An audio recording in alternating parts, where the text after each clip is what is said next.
Action choreography బేసిక్గా action choreography నేను separate క్రాఫ్ట్లా చూడను, ఎందుకంటే it's been part of my life. Martial ఆర్ట్స్లో ఆల్మోస్ట్ లైక్ 20 yearsగా నేను ట్రైన్ అయ్యి ఉన్నాను. నా షార్ట్ ఫిల్మ్స్ అన్నిటికీ నేనే యాక్షన్ కొరియోగ్రఫీ చేసుకునేవాడిని.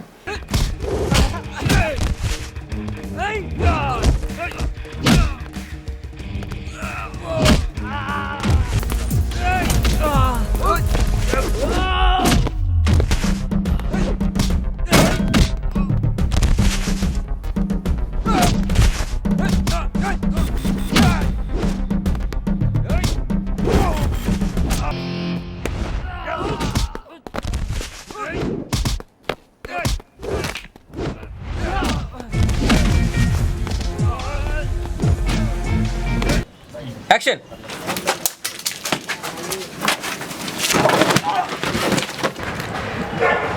Hey, hey, hey, hey! Yes! Turn.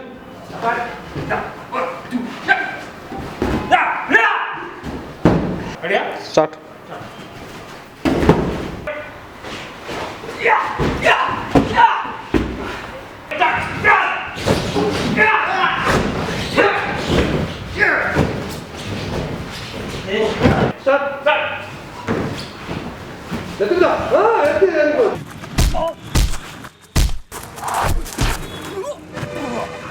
From the decades world సినిమాలో ఫైట్స్ అనేది ఎలా ఎవాల్వ్ అవుతూ వచ్చిందో I have an idea. So నేను యాక్షన్ కొరియోగ్రఫీ కంపోజ్ చేసే టైంకి నాకంటూ ఒక యూనిక్ మార్క్ని క్రియేట్ చేసుకోవాలని అనుకున్నాను. సో గ్యాంగ్స్టర్ విషయానికి వస్తే ఫైటర్స్ యూనియన్ నుంచి రావాలంటే you have to have a fight master card. So నాకు ఫైట్ మాస్టర్ కార్డ్ తీసుకొని మళ్ళీ ఇప్పుడు డబ్బులు వేస్ట్ చేసుకోవడం ఎందుకు, ఇదేదో సినిమా మేకింగ్కి పనికొస్తుందని నేను ఆలోచిస్తున్న టైంలో మా కో డైరెక్టర్ గారు నన్ను కలిసి ఈ told me like A director has every right to handle any craft in 24 crafts అని చెప్పారు. ఒక ఫైట్ మాస్టర్ని హైర్ చేసుకొని ఆయన త్రూ ఫైటర్స్ని తెప్పించుకొని షార్ట్స్ కానీ సీక్వెన్సెస్ కానీ what ever have composed fight master through వాళ్ళకి కోఆర్డినేట్ చేయడానికి ఒక పర్సన్ని హైర్ చేసుకున్నాం. సినిమాలో ఒక్క ఫైట్ వైరల్ అయితే చాలు, ఇండస్ట్రీలో మనకంటూ ఒక మార్క్ క్రియేట్ చేసుకోవచ్చు అని అనుకున్నాను. ఒక సాలిడ్ ఫైట్ రెడీ చేస్తున్న టైంలో ఒక చిన్న డౌట్ రేజ్ అయింది. వాట్ ఇఫ్ మనం అనుకున్నట్టు ఈ పర్టికులర్ ఫైట్ మనం అనుకున్న స్థాయిలో దీన్ని రీచ్ చేయలేకపోతే ప్లాన్ అంతా వేస్ట్ అవుతుందని ఒక చిన్న డౌట్ రేజ్ అయింది. ఎందుకు ఒకటే ఫైట్ని వైరల్ చేయాలి, మనం హ్యాండిల్ చేసే ప్రతి ఒక్క ఫైట్ని వైరల్ చేయలేమా అనే ఒక క్వశ్చన్ రేజ్ అయింది. ఒక్క ఫైట్ కాదు, మన సినిమాలో ఉండే ప్రతి ఫైట్ ఒక యూనిక్గా ఉండాలని ఫిక్స్ అయ్యాం. 1 year కూర్చొని దీని మీద కంప్లీట్గా గ్రౌండ్ వర్క్ చేయడం జరిగింది.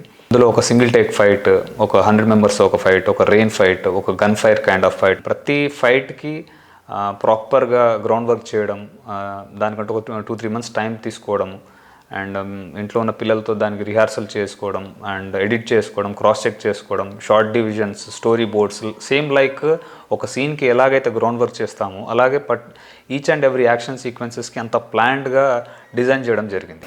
గ్రౌండ్ వర్క్ అంతా రెడీ చేసుకొని షూట్కి ఇంకా వెళ్ళిపోవచ్చు అనుకున్న టైంలో there was a debate between me and my co director. మా కో డైరెక్టర్ ఏమో నువ్వు యాక్షన్ కొరియోగ్రఫీ నువ్వు చేయకు, ఫైట్ మాస్టర్స్కి ఇచ్చేసేయి, వాళ్ళ ఎక్స్పీరియన్స్ ఉంది అండ్ వాళ్ళ కటింగ్ బాగుంటుంది అని ఆయన పాయింట్ ఆఫ్ వ్యూ ఉంది. ఇంకా ఆయనకి నా మీద కన్సర్న్, ఎందుకనంటే నాకున్న ఎక్స్పీరియన్స్ వర్కౌట్ అవుతుందో లేదో, అనవసరంగా టైం అండ్ మనీ వేస్ట్ చేసుకొని రేపు ఇబ్బంది పడతామేమో అని ఒక్కొక్క భయంతో ఆయన వద్దని చెప్పేవాడు. బట్ మార్షల్ ఆర్ట్స్లో నేను చిన్నప్పటి నుంచి ట్రైన్ అయి ఉన్నాను and that was my core strength. So I can handle it sir, trust me అని నా పాయింట్ ఆఫ్ వ్యూ ఉండేది. ఆయన భయాన్ని ఎలా పోగొట్టాలి అని ఆలోచిస్తున్న టైంలో సో ఫిలింలో ఉన్న బిగ్ యాక్షన్ సీక్వెన్సెస్ కాకుండా ఫస్ట్ ఒక చిన్న యాక్షన్ సీక్వెన్స్తో ట్రై చేసి టీం దగ్గర కావచ్చు, కో డైరెక్టర్ దగ్గర కావచ్చు, అందరి దగ్గర ఒక చిన్న నమ్మకాన్ని గెలుచుకోవచ్చు అనే ఉద్దేశంతో ఫస్ట్ ఫిలింలో ఉన్న ఒక చిన్న ఫైట్తో స్టార్ట్ చేశాను. Gun fire fight. ఈ పర్టికులర్ ఫైట్ క్లైమాక్స్లో వస్తుంది అండ్ చాలా స్టైలిష్డ్ వేలో దీన్ని డిజైన్ చేసుకున్నాము. దీంట్లో ఫిస్ట్ ఫైట్ అలాంటివి ఏది ఇంక్లూడ్ అయి ఉండదు. హీరోని అటాక్ చేయడానికి వెయిట్ చేస్తున్న కిల్లర్స్ అందరినీ గన్ ఫైర్ చేసుకుంటూ చాలా స్టైలిష్ వేలో వేర్ బాడీ బుల్లెట్స్, బాంబ్ బ్లాస్ట్లు ఉన్నాయి కొన్ని, అండ్ సో చాలా స్టైలిష్డ్ వేలో కొంచెం ఈజీగా హ్యాండిల్ చేసే విధంగా ఈ పర్టికులర్ ఫైట్ని డిజైన్ చేశాము.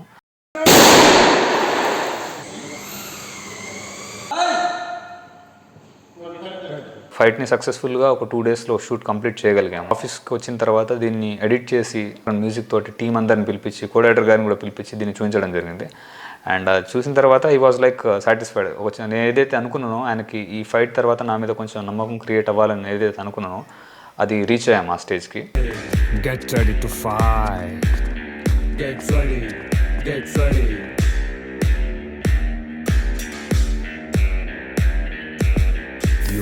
wanna war? I am the war. Wanna dad? I am the dad. Rain fight, ఈ పర్టికులర్ ఫైట్ సారథి స్టూడియోస్లో చేయడం జరిగింది. ఇట్స్ లైక్ మిడ్ జనవరి, ఒక సైడ్ చలి, హీరో వర్షంలో తడుచుకుంటూ ఒక 7 మెంబర్స్తో యాక్షన్ సీక్వెన్స్ ఇది.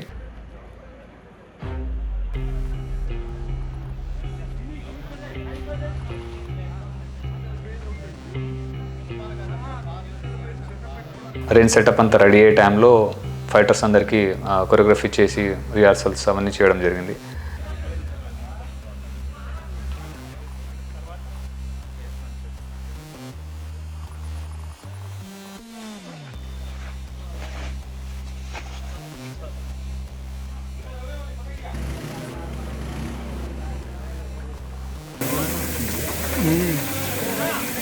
ఆ టీం అందరూ ఆ వర్షంలో తడుచుకుంటూ ఆ చలికి అందరూ అనుకున్నట్టు అవుట్పుట్ రావడానికి అందరూ చాలా ప్రయత్నాలు చేశారు.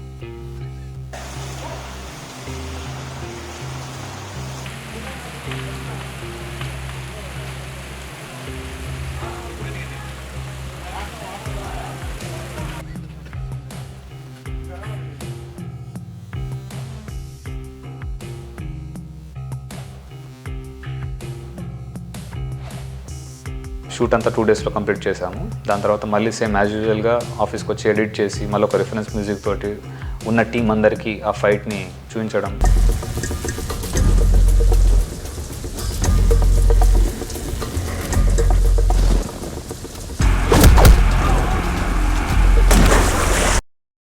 The most important fight single take fight. ఇది ఇంటర్వ్యూల ముందు వచ్చే ఫైట్ ఇది. సో ఆడియన్స్ థియేటర్ నుంచి బయటికి వెళ్ళే టైంలో ఒక సాలిడ్ బ్యాంక్తో బయటికి రావాలి, సో అలాంటి కైండ్ ఆఫ్ ఎక్స్పీరియన్స్ ఒకటి ఇవ్వాలి అని ప్లాన్ చేసుకున్నాం. చాలా సినిమాల్లో మనకు సింగిల్ టేక్ ఫైట్ ఉంటుంది, కానీ మన పర్టికులర్ ఇండియాలో ఒక లెంతీ సింగిల్ టేక్ ఫైట్ అనేది ఇప్పటివరకు ఎవరు ట్రై చేయలేదు. లొకేషన్స్ చాలా లైవ్ లొకేషన్స్ వెతికాను దీనికోసం. ఎక్కడ అనుకున్నట్టు లొకేషన్ దొరకట్లేదు. ఆ కెమెరా ఫ్లో కానీ ఫైటర్స్ మధ్యలో కోఆర్డినేషన్ ఉండాలి అంటే ఆ లైవ్ లొకేషన్లో చేయలేము, కొన్ని రిస్ట్రిక్షన్స్ ఉంటుంది అక్కడ. సో మనకంటూ ఆ ఫ్లెక్సిబిలిటీ దొరకదని అర్థమైంది. ఒక సెట్ వేద్దామని అనుకున్నాను. సెట్ అనేసరికి ఫస్ట్లో టీంలో ఉన్న ప్రతి ఒక్కరు ఎందుకు సెట్, నువ్వేం పెద్ద డైరెక్టర్ కాదు, మనకేం పెద్ద ప్రొడ్యూసర్ లేరు, ఇలాంటి రిస్క్ చేయకును, ఫస్ట్ సినిమాకి సెట్ ఎవరు వేయరు అని చాలామంది వద్దని చెప్పారు. వాళ్ళకి నేను ఎక్స్ప్లెయిన్ చేశాను. మనకు కావాల్సినప్పుడు సైడ్ వాల్స్ తీసుకోవడం కావచ్చు, సీలింగ్స్ తీసేయడం కావచ్చు, లిఫ్ట్ బ్యాక్ డోర్ ఓపెన్ చేసుకోవడం కావచ్చు, కెమెరా ఫ్లెక్సిబిలిటీ కావచ్చు, ఫైటర్స్ మధ్యలో ఆ space what ever the requirement అది లైవ్ లొకేషన్లో దొరకదని వాళ్ళకి ఒక ప్రాపర్గా ఎక్స్ప్లెయిన్ చేయడం జరిగింది. ఫైనల్గా మా డైరెక్టర్ని పిలిపించి ఒక 100 మెంబర్స్తో జరిగే ఫైట్ అంత కెపాసిటీని బేర్ చేసి ఒక సెట్ కావాలి మాకు చెప్పి ఒక సాలిడ్ సెట్ వేయించడం జరిగింది.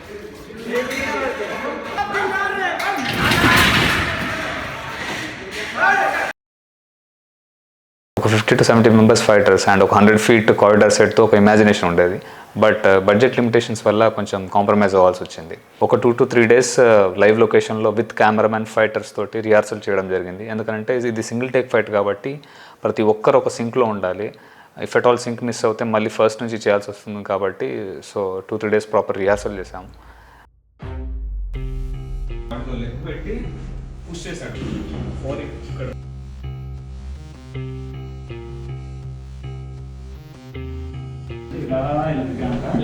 టు షూట్ పార్ట్ మనం ఎంత రిహార్సల్ చేసుకున్నా లైవ్ లొకేషన్కి వచ్చేసరికి మళ్ళీ there were like multiple takes అవ్వడం.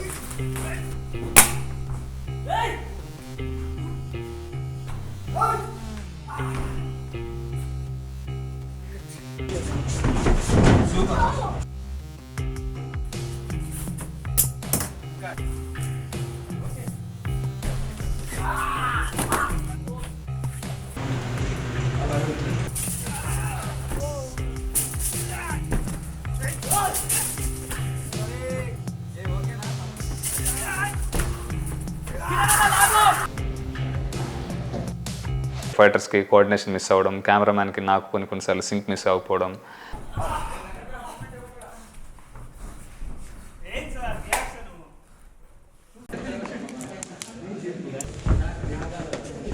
ఎనర్జీ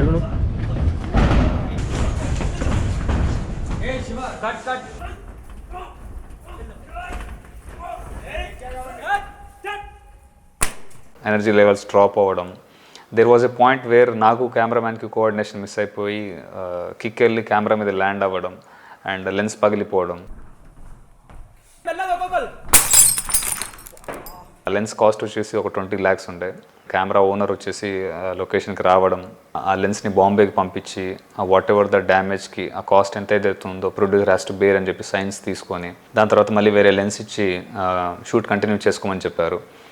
సర్లే అయిందేదో అయింది, మళ్ళీ షూట్ కంటిన్యూ చేసుకుందామని అనుకుంటున్నాము. ఒక ట్రాజడీ జరిగింది. అదేంటంటే ఒక పర్టికులర్ షాట్లో ఒక ఫ్లవర్ వాస్తో నా బ్యాక్ మీద బ్రేక్ చేయాలి అండ్ అది డమ్మీ. యాక్చువల్గా ఆ డమ్మీ ఇట్ వాస్ లైక్ ఒక 6,000 7,000 ఉండే డమ్మీ కాస్ట్. ఆల్రెడీ మేము దాన్ని పే చేసాము. కాకపోతే ఒక ఆర్ట్ అసిస్టెంట్ చేసిన ఒక మిస్టేక్ వల్ల ఆ డమ్మీ ప్లేస్లో ఒక 100-200 రూపీస్ పెట్టి తను ఒక ఒరిజినల్ని ఇవ్వడం జరిగింది. అండ్ అది తెలియక ఆ ఫైటర్ అది డమ్మీ అనుకొని నా బ్యాక్ మీద బ్రేక్ చేయడం జరిగింది.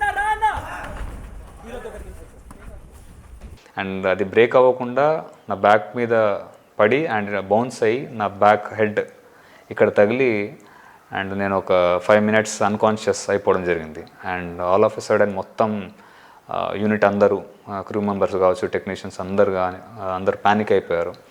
ఒక 2 hours షూట్ ఆగిపోయింది.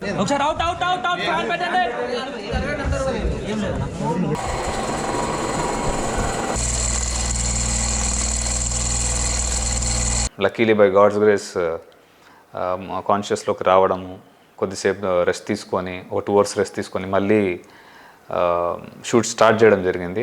అండ్ ఈ పర్టికులర్ ఫైట్లో నా ఒక్కడికే కాదు, నాతో పాటు కెమెరామ్యాన్కి, కొంతమంది ఫైటర్స్కి అందరికీ చాలా ఇంజురీస్ అవ్వడం జరిగింది. ఇలాంటి యాక్షన్ ఎపిసోడ్ని ఇప్పటివరకు ఎవరు కంపోజ్ చేయకపోవడం అండ్ దట్టు అందరు ఫస్ట్ టైం అది చూడడం అండ్ ఎగ్జిక్యూషన్లో ఒక ఎగ్జైట్మెంట్ ఉండేది. సో ఎన్ని ప్రాబ్లమ్స్ వచ్చినా కానీ దాన్ని అందరు ఛాలెంజింగ్గా తీసుకొని ఎగ్జిక్యూట్ చేయడం జరిగింది.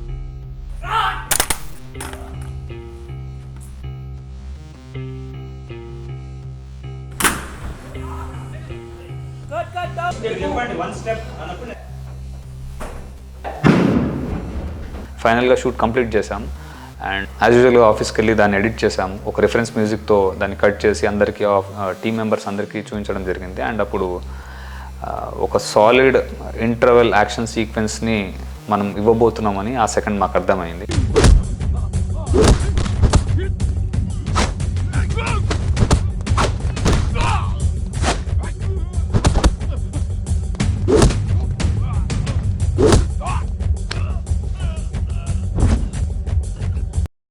And finally 100 members fight.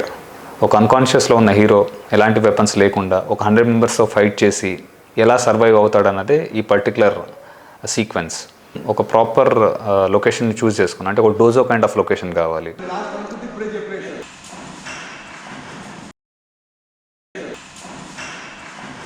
And అందరు ఒక ప్రొఫెషనల్ ఫైటర్స్ ఉండాలి అండ్ ద కాస్ట్యూమ్స్ కూడా చాలా ప్రొఫెషనల్ స్టైలిష్ వేలో ఉండాలి. పర్టికులర్ ఫైట్ చాలా వైలెంట్గా అండ్ హెవీ బ్లడ్ బాత్తో కూడిన ఫైట్ ఇది. సో ఇదంతా టీం అందరికి ఎక్స్ప్లెయిన్ చేయడం జరిగింది. సో కోఆర్డినేటర్ గారు ఇది విన్న తర్వాత ఇంత వైలెన్స్ని, ఇంత బ్లడ్ బాత్ని సెన్సార్ వాళ్ళు ఎంకరేజ్ చేయరు, అనవసరంగా మనం షూట్ చేసినా కానీ మళ్ళీ దాన్ని డిలీట్ చేయాల్సి వస్తుంది, సో ఒకసారి రీథింక్ చేయమని చెప్పారు జరిగింది. ఈ పర్టికులర్ సీక్వెన్స్ని మళ్ళీ రీరైట్ చేయడం జరిగింది. 2-3 days రిహార్సల్ చేయడం with cameraman, fighters in the live లొకేషన్లో చేయడం జరిగింది.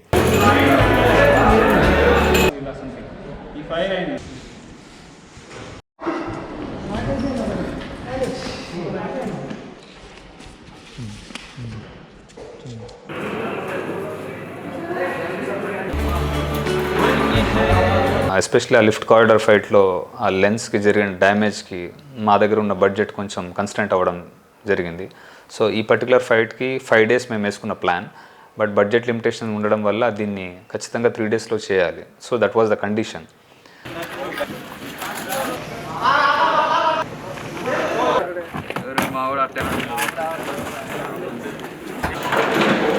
Previous experience what ever we have gain from the last 3 action sequences అది కంప్లీట్గా ఇక్కడ యూజ్ చేయడం జరిగింది.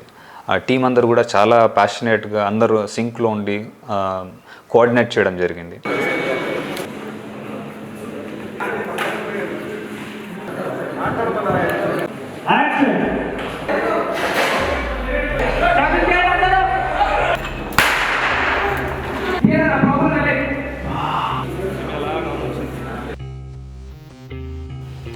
It was like roller coaster ride. And ఈ పర్టికులర్ సీక్వెన్స్లో కూడా there were like many injuries, retakes.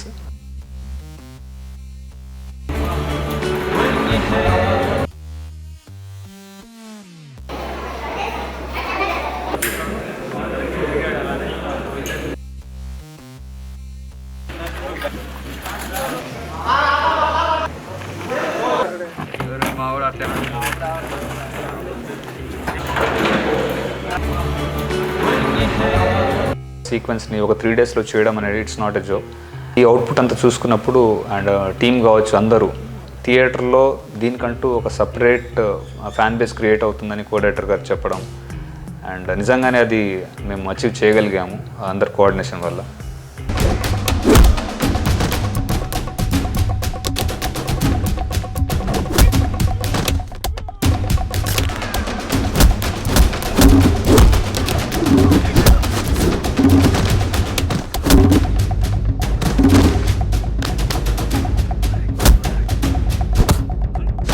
Gangster సినిమాలో ఒక్క సాలిడ్ ఫైట్ ఉంటే చాలని బిగినింగ్లో అనుకున్నాను. బట్ మన ఫిలింలో ఉన్న ప్రతి ఫైట్ ఒక యూనిక్ మార్క్ని క్రియేట్ చేయడం. ఆన్ పేపర్ ఈ పర్టికులర్ యాక్షన్ సీక్వెన్సెస్ అన్నీ నేను ఎక్స్ప్లెయిన్ చేస్తున్నప్పుడు ఎవరికి నమ్మకం లేదు. ఎలా తీస్తాడని కొందరికి, ఎలా తీస్తే మనకెందుకు, మనకు వచ్చే డబ్బులు మనకు వస్తే చాలు అని ఇంకొందరు. సో ఇలా మిక్స్డ్ ఒపీనియన్స్ ఉండేది. అండ్ మా కోడైరెక్టర్ ఒపీనియన్ కూడా నాకు చాలా ఇంపార్టెంట్. ఎందుకనంటే ఆయనకు 50 years ఎక్స్పీరియన్స్ ఉంది. నాలాంటి వాళ్ళు చాలామంది చూస్తున్నాడు. సో అనవసరంగా నేను టైం, మనీ వేస్ట్ చేసుకొని ఒక ఇన్ఎక్స్పీరియన్స్ అంటే ల్యాక్ ఆఫ్ ఎక్స్పీరియన్స్ వల్ల ఎక్కడైనా ఒక రాంగ్ స్టెప్ వేస్తానే అనే భయం ఎప్పుడు ఉండేది ఆయనకి. సో యాక్షన్ కొరియోగ్రఫీ నువ్వు చేయకు చందు అనే స్టేజ్ నుండి ఎక్స్ట్రాడినరీగా వచ్చే ఫైట్స్ అని ఆయనే అప్రిషియేట్ చేసే విధంగా నా నమ్మకాన్ని మేము గెలుచుకోగలిగాము.